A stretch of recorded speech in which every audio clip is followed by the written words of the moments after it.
Ahoy YouTube! I think it's gone live. This is a totally new setup, so I don't even know if this is working, but maybe it is. And okay, so the explanation. I'm not going to be able to do a live stream on Sunday because of other commitments, so I don't really have a good way of letting people know when there isn't going to be a live stream. I figured that I would jump on now and just do a quick update, just for a couple of minutes. Now, this particular stream I'm not doing from my normal computer, so I don't even know if this is working. Alright, so the backstory. What happened was, with funds from the GoFundMe, one of the things I got was an ATEM Mini Pro. And it turns out that it can't do many of the things that I thought it could do. So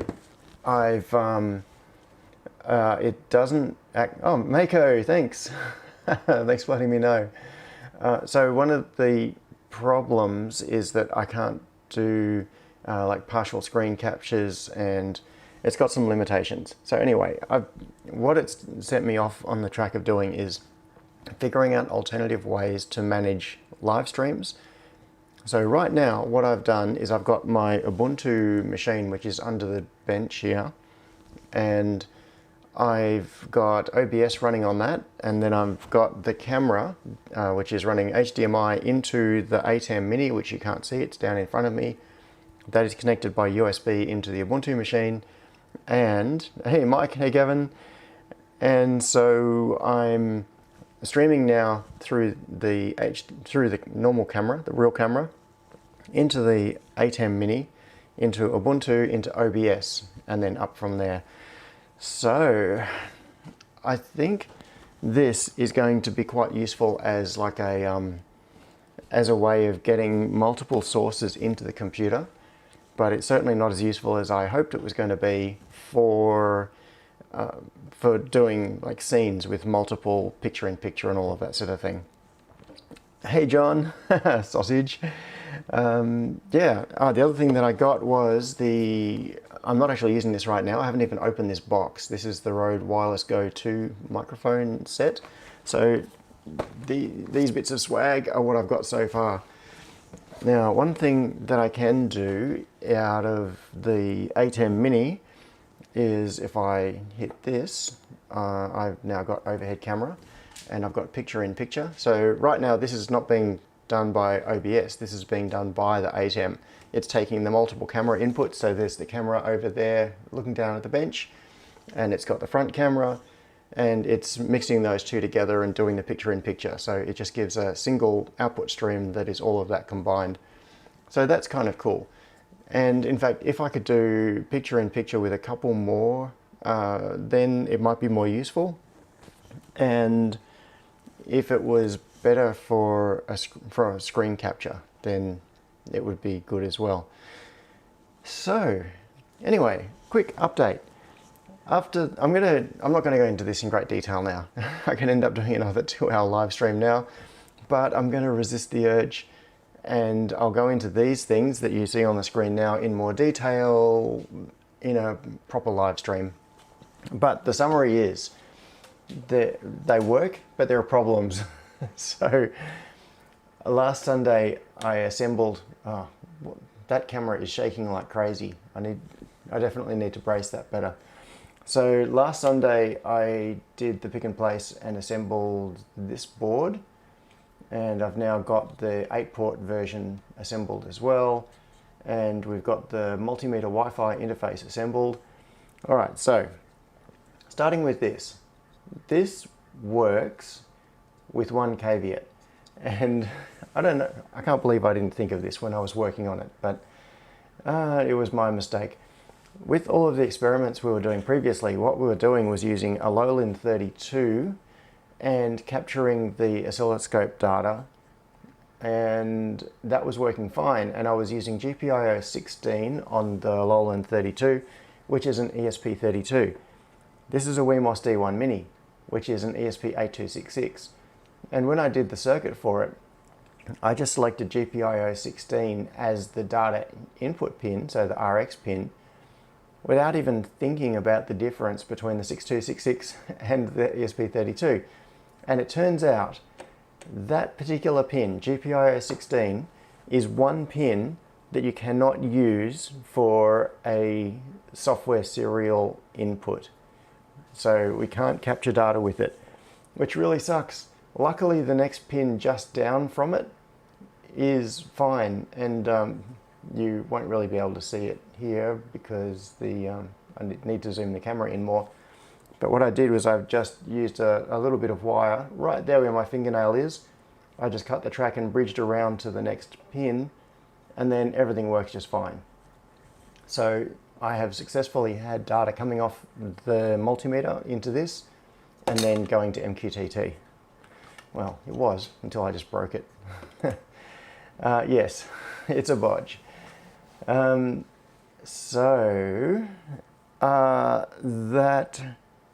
All right, so this is mostly a success. And because I'm not going to be selling thousands of these, I don't think I'm probably not even going to bother making a new version of the board. What I'll probably do is I'll revise the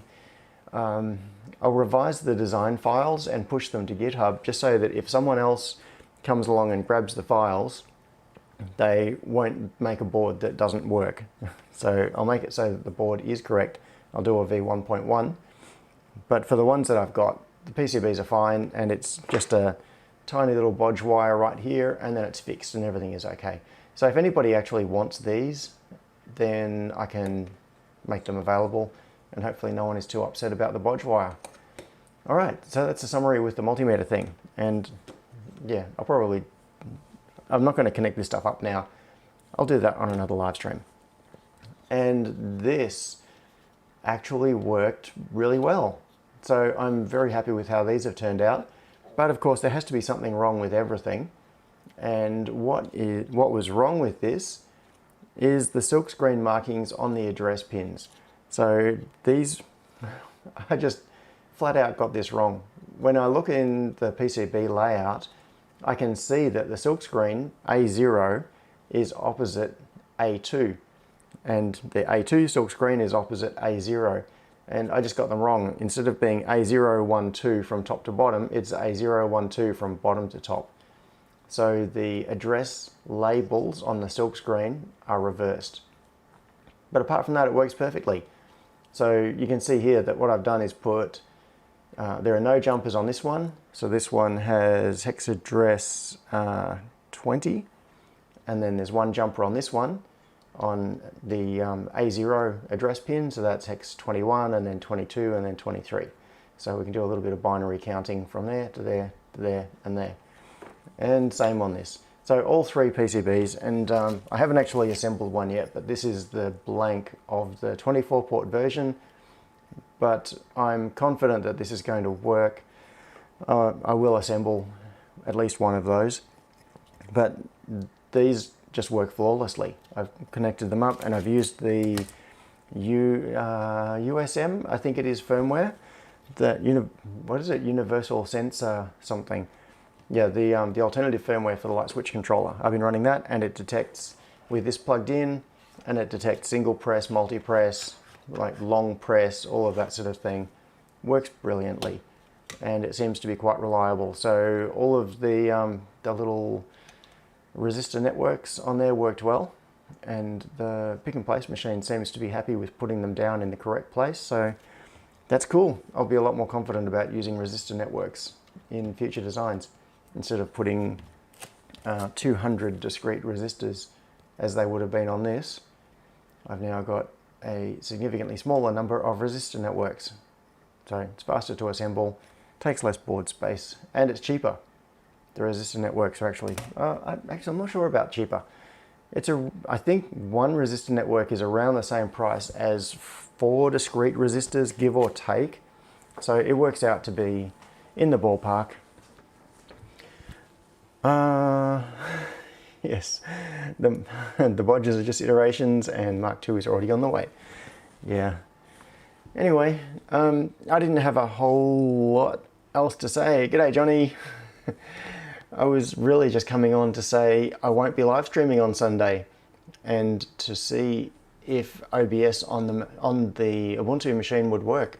So I think this might actually be a really good solution. What I can do is by running OBS on my Ubuntu machine, which is pretty decent. It's old, but it's an i7 with 32 gig of RAM and an SSD. So the fact that it's like 7 years old or something, it's still a pretty decent machine. And I'm going to try bringing some more video sources into it. Unfortunately, where is it? So this thing, I'll switch back to the front camera and turn off PIP. So I've been using these really cheap little HDMI capture dongles. They are, I think they cost like $15 or $20. They're ridiculously cheap. So I've got two of these, and I've got one on the microscope, and I had one on the top camera, but unfortunately these do not work with Linux. They work running into the Mac, but they won't work into Linux. So I can't do video capture with this. And that is why right now the overhead video capture is being done with the ATEM Mini. So it's good for that. So I can capture 4 channels into that. And I also have a an Elgato, a Camlink, which was given to me very generously. I can't remember who. I'm really bad at remembering this sort of thing. Someone very generously gave me a Camlink when I was just starting out doing live streaming. Neil said, what happened to the last Tasmota video installment? That is still coming. Hey Mako, you're vaccinated. Fantastic. I'm half vaccinated. I'm getting my second shot in, what is the date today? In 4 and a bit weeks. The second shot of the AstraZeneca. Yeah, so Neil asked what happened to the last Tasmota video installment. What happened is I just haven't uploaded it yet, and I'm refilming some of it. It's one of those things where I've part 3, which is about using the serial interface. I'm going to refilm a whole bunch of it because I have less of a time constraint now. So what happened was that when my original plan for the whole 2-year Tasmota conversion video was that it was going to be one video, and I was going to cover that whole what is Tasmota, 2-year convert, serial conversion, and replacing the module, and maybe some follow-up stuff as well. And it would have, what I was pushing to do, I was editing it down to try to make it tight to get all of that stuff into like 40 or 50 minutes. So what happened was that the parts of the video that I'd done already were edited to be tight, and I didn't go into things as much as I wanted to. And now that I'm releasing these as separate videos, what I can do is be a little bit more in depth about what I'm talking about. So I actually already have I have effectively that entire video filmed, but I'm not happy with it because it is really quick, and like I've got little bit stuff in it where I'm fast forwarding and I'm going through steps really quickly, and I don't think the pacing is good. So I'm refilming it. And also the other thing is that I'm splitting it so that I'm showing how to do it on devices that you can auto reset and devices that you can't auto reset. Previously I had filmed it so it was showing both together, and it's kind of confusing. So I'm going to do the process twice, once with auto reset and once without auto reset. So that should make it easier to follow. For people that are treating it as a tutorial and saying follow these steps, it makes more sense. It's more confusing when you get to a point and you say, well, if you're doing this, then do this, and if you're not using auto reset, then do this. So anyway, yeah, I'm trying not to do really long things. Have I settled on a programming header? Yes. I have. And I've been using it for a while, so I'm not sure if that was like a tongue-in-cheek question or not. Or I was just, oh, hang on, I think I can. Let's see, Superhouse, just looking for I think this is the URL. I'm going to drop the URL in the Yes, I'm going to drop the URL in the chat. ESP Flash programming header. Okay, so this is kind of weird because I'm using I'm using my Mac for the chat and everything, and my Ubuntu machine with OBS running. So, and the ATEM for camera selection. So I'm kind of jumping between 3 different devices here. I'll get used to it. So I'm not going to stay on very long because I actually need to get some stuff done tonight. And yes. Oh, Ingmar, hey. Thanks for coming along. Yes, g'day. It's not Sunday. Yeah, so Mike said, I wonder why the HDMI capture did not work. What does it detect as in USB? The answer is nothing. Nothing shows up in the syslog. In LS USB, nothing. It's like it's not even there. I don't know why, but yeah, so it seems like it doesn't, what is the term?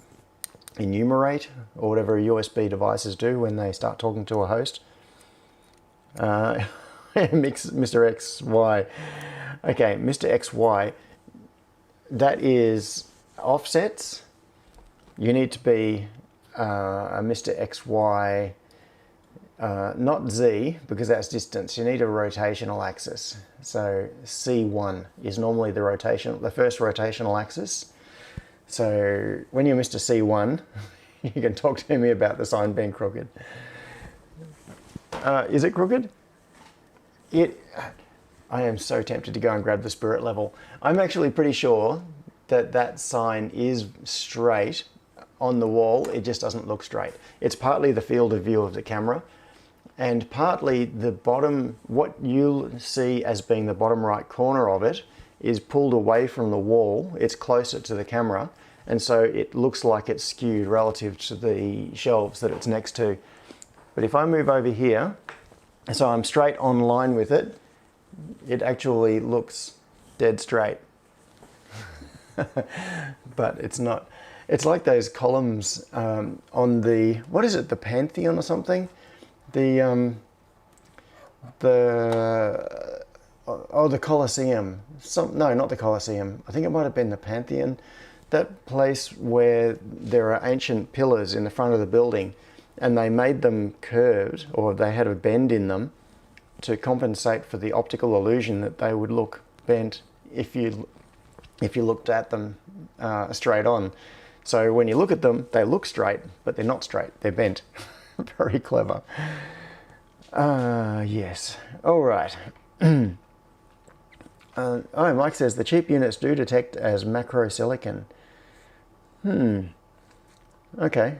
Oh, Ingmar, no, that's right. It was you who sent me the cam link, which is very generous of you. No, the cam link works. The reason I'm looking around is that it's here somewhere.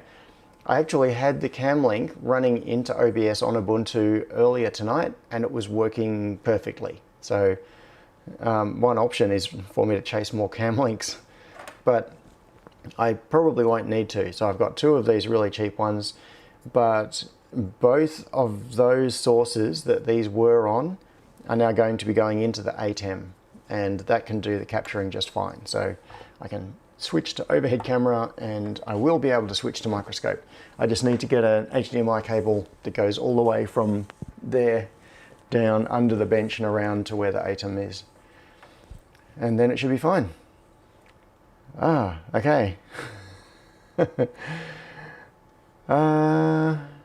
Tapered bigger at the top, Gavin said. Is that what it was? Okay, so the talking about the pillars out the front, and I can't remember which building it is. No, IoT Hoff, it wasn't Pisa. The straight tower of Pisa. All right, now, how long have I been on chatting about the fact that I can't do a live stream? I don't know, 20 minutes? I think it's heading towards 20 minutes that I've been talking about nothing. So, all right. I want to stay on. I want to stay on and do a live stream. It kind of feels like I'm getting into the Sunday morning vibe now, where I could just find something interesting and start talking about it. But I really shouldn't. I should go.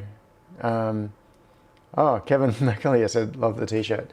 Oh yeah, the robot building competition. That was at the Monash Engineering. Yeah, that was the annual robot building competition run by the Monash University Department of Electrical Engineering or something. I can't remember which department.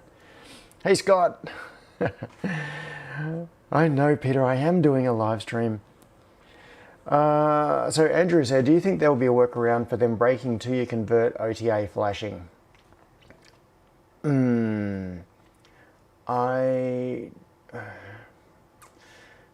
Probably not.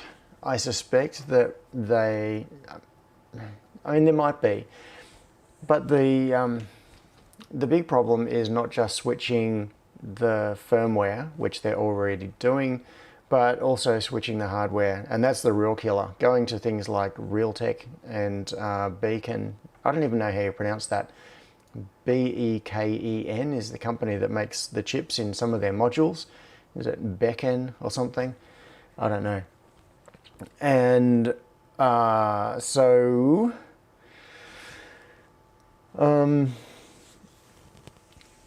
yeah, we're just seeing that a whole lot more now. Which really sucks. Anyway, that's going to be a topic for part 4 in the series, showing the replacement.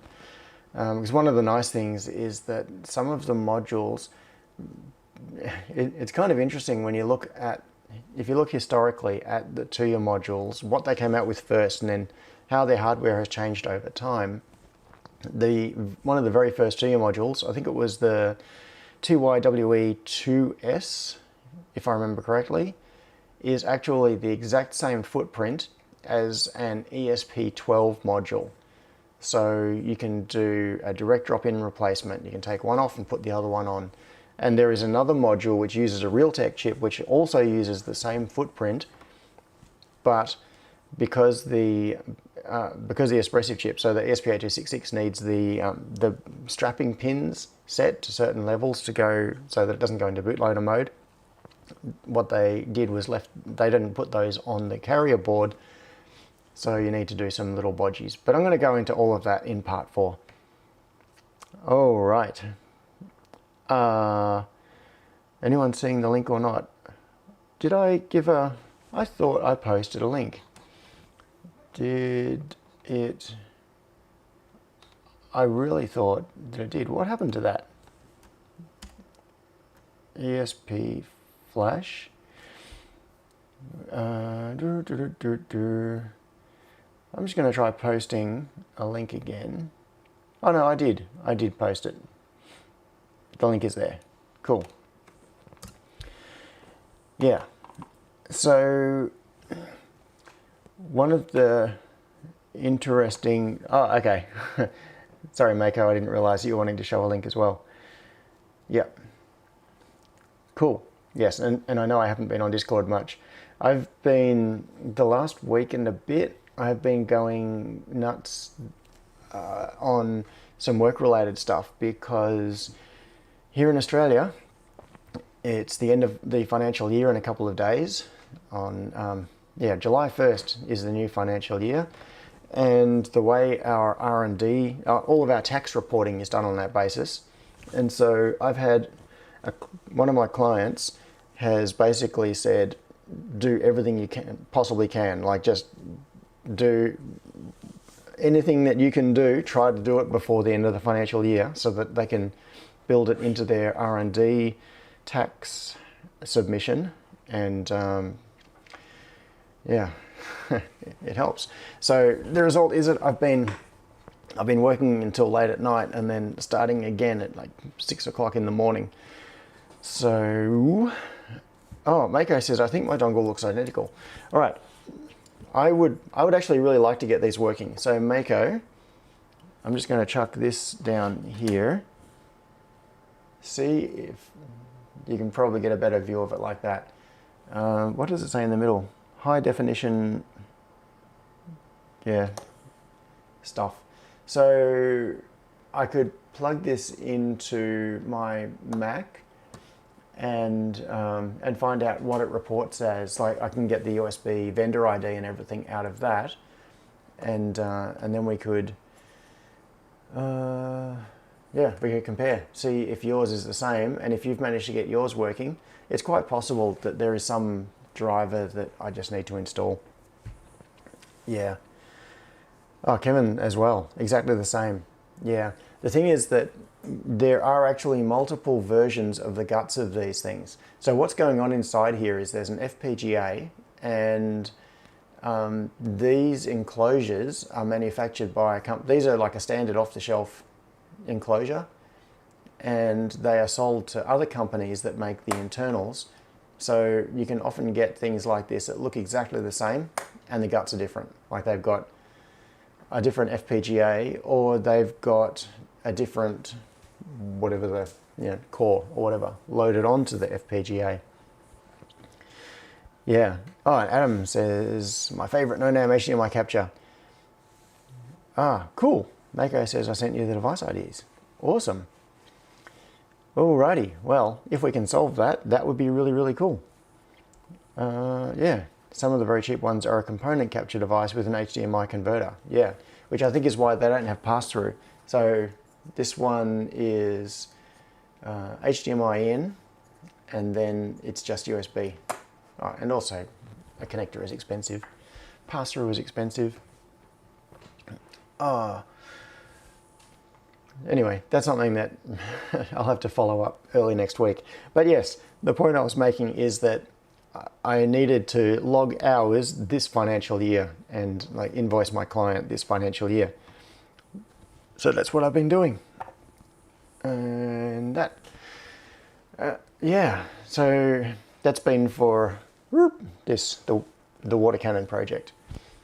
And there have been some kind of tricky installations done in the last week or so. There was actually a really cool installation. This is, sorry, I'm gonna, T-Rex water trucks, tree boom. This is a bit of a strange one. Where was the tree boom? Yeah, so the company that makes the water trucks has just this week set up a, I don't know, I won't find the video. It'd be taking too long. Oh, hang on, there it is. Okay, so the way to see this, if you go to this URL, so I'm kind of, this is fun, I'm showing off some of my work. So that URL is the company that makes the stuff, and then you scroll down all the way down, and you'll see some pictures in that across the T-Rex water trucks thing at the bottom. The one on the bottom left of the page with a truck with a, looks like a white pole sticking straight up, that's called a tree boom.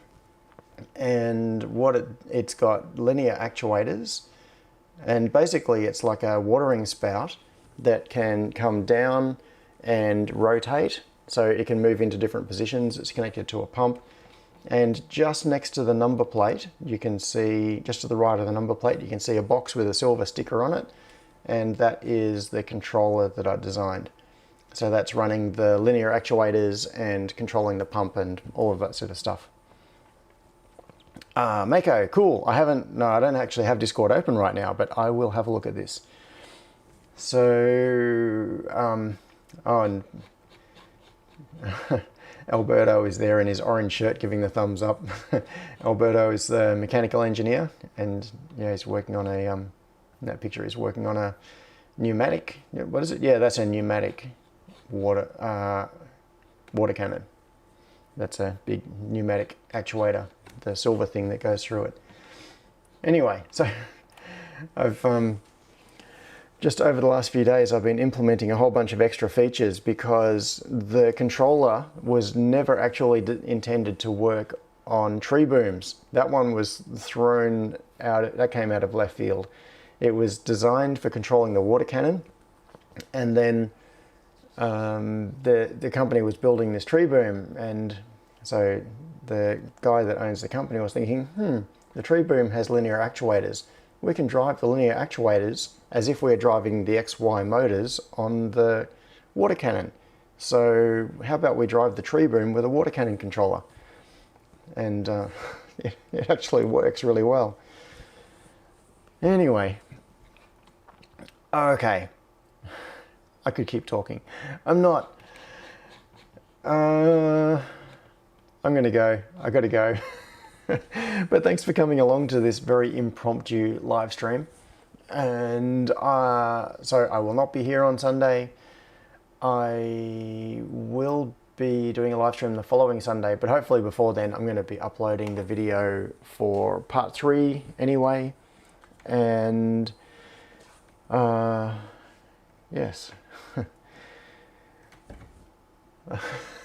This is one of those things where I need to just say goodbye, otherwise I'm never going to stop. Alright, now because this is a dodgy lashed together streaming setup, I've got to figure out how to stop. I've got OBS running on my Ubuntu machine, so I've got to kill it from there. Okay. Alright, I'm going to wave goodbye to everybody and I'm going to hit this button and hopefully it'll stop streaming, otherwise I'm just going to look silly.